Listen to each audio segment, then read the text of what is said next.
So, Susan, maybe we'll move to you next. You're both a experienced biopharma executive and for many years a top-notch consultant in the industry. So I'm sure there was a lot of stories you could choose from. Where would you like to start us off? Thank you, Lewis. Yeah, I'll start off with a recent experience, really, because the Sonnet BioTherapeutics is a virtual company, and we're in early phase clinical manufacturing. So, as a result of all of that, we really needed to hit our timelines. And a lot of our manufacturing started right around the time of COVID and finished just this year, actually. So one of the ways that we mitigated our risk of supply chain, which was particularly exacerbated by the fact that we were working in an India territory, and not only was supply chain challenging, but so was flights to get materials in and out of the country. So the supply chain included transportation. So I'll start with what we did to mitigate our risk of supply for drug substance and drug product, because we were slated to start our clinical trials and did not want to be late in getting those studies started. So we evaluated the supply chain. This is phase one material, both drug substance and drug product. And the process is perfusion upstream and continuous perfusion downstream. So the set of technologies for manufacturing and as well as the raw materials that were specific to our product were assessed in terms of inventory, lead times, and backups. And so what we did is I worked with our CDMO, and we identified all the vendors associated with the critical raw materials that were not standard inventory that's generic for any bioprocess that would need to be run. And we identified the long lead items from the vendors themselves of what the prediction was for the lead times that they would require to resupply. And anything that had a lead time of more than 4 months, we identified as a risk potential. So on that basis, I approved that they order enough material for the work that we needed to perform in a backup run, because things happen in manufacturing, especially during challenging times. So I wanted to have, as an example, the media. If there was a contamination, how much more media will we need to restart that batch and still have enough media left to complete it? What's the dating on the media that we have in stock? Is it going to expire before we use it?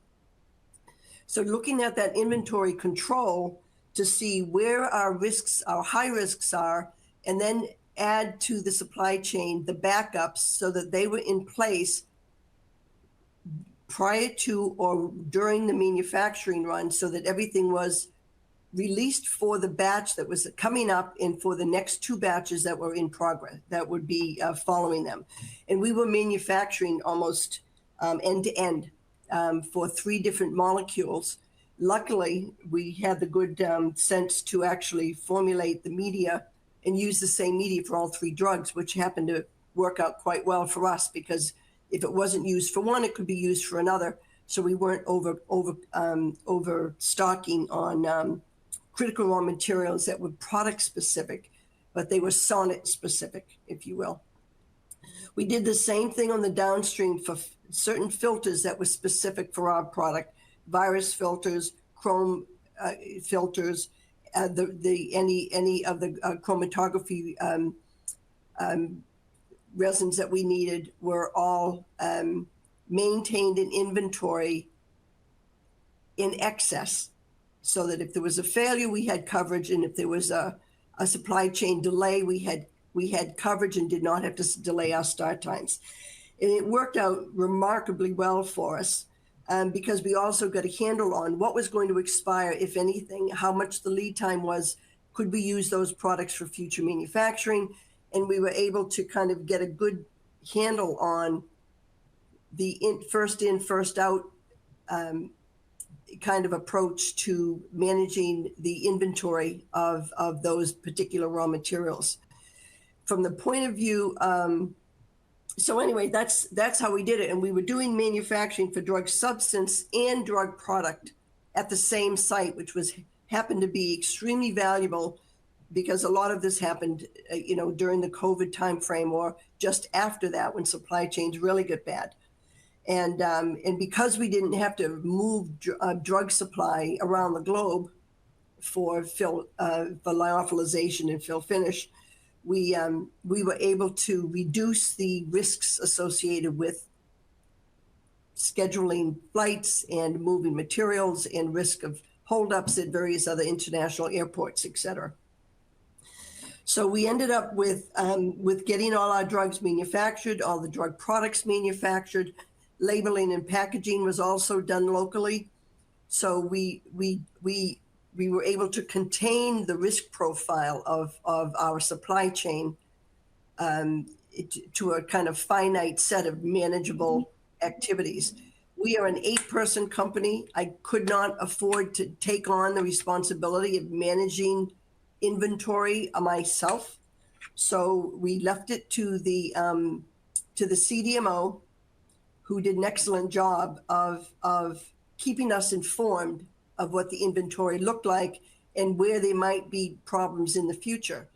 While in that process, there was actually a vial, a vial and a stopper for that vial that were being back ordered in excess of 6 months. So we took and ordered up a case or enough to do, 2 lots of fill, in order to ensure that we did not have a delay, not only for that fill, but for the next one, because we had 3 fills that we were planning. And it really worked out well. I made one mistake, however. I took it upon myself to, because inventory existed in the US, but not in the country that it needed to be in. And they, for the most part, what I learned was that manufacturers who manufacture in the US can't directly ship to countries like India and China directly. They have to go through a middleman, a distribution partner. And I think that has to do with customs and things like that. So what I did is I had them delivered to my office in Princeton, New Jersey, the vials and the stoppers, and I forward shipped them directly to my CDMO. That was a painful process, just because it took a lot of effort and a lot of documentation, and because it was GMP, for GMP uses, it had to have a lot of, the supply chain had to be well documented, and none of the packages could be opened. So we basically took one box, put it in another box, kept all the documents, and had them all electronically copied so that they could be in the box, but also by email to our vendor, so that when they arrived through customs, it was unopened and intact, and that, which is critical. So that's something I don't want to ever do again. So that's that was kind of the lesson learned there. But generally, that's how we managed our inventory supply. That's fascinating. You've a couple of the attendees asked questions related to working internationally with CDMOs, and particularly we've gotten a number of questions on how to handle raw materials. So in the one case, you did a great job with that, and then the later part of that wasn't exactly what you would recommend. So that's really helpful, I think, to the audience who wanted to focus a bit on starting materials, raw materials, and everything that goes with that. Couple of questions. So you had to have had a enlightened organization to allow you to pay for all of these excess materials up front. Was there any pushback about buying all this stuff ahead of time? There wasn't at the end of the day, the amount that we paid for that was nothing compared to the consequences of not doing it. And so, and there was, and as it happened, the supply chain inventory management, that was the generic stuff that the CDMO typically would have on site anyways. The buyer, there's all single-use technologies and all the, ancillary typical filters and tubing and all of those things. They had done a terrific job at managing that inventory. So I didn't need to worry about that. So I had a very short list of things that I had to manage separately from what they carry as general inventory. And I think for the most part, CDMOs, they can't be the ones at fault for having delays in inventory that is part of their core capability. If you're using a single-use reactor, you bloody well better have a reactor that's available to use as a bag, or else you're not doing your job for inventory management of your core facility requirements. So we focused in on the critical raw materials, excipients for the drug and the drug product, the specific filters that were that were specific to our process, that were not generally carried by the CDMO's inventory. And so it was a fairly short list, and I think we probably were in it for about $10,000 to $15,000, which is a small price to pay. Sure. For staying on time. Yeah. Because the consequence would be delays in getting clinical trials started, which is very expensive to more than $15,000. More than $15,000. But in the shelf life of the things that we purchased was long enough that even if we didn't need them, we were going to need them in the future. And there was a high probability that they wouldn't go to waste. It wasn't wasted money. It was just preempted money. Right. And Susan, you're probably winded by now, but we do have one question from an attendee that asks, are you able to forecast future material needs for early stage manufacturing? And if so, how far out can you or should you go with that? So for early stage manufacturing, then that's where we are in all our molecules. So I was making 3 drugs back to back, and 3 different drugs back to back. And luckily for us, the potency of the molecule allowed us to really have a pretty good handle on how many vials of final drug product we'd need for stability studies, for testing, for backups, for clinical studies, and make sure that we had some left over after that.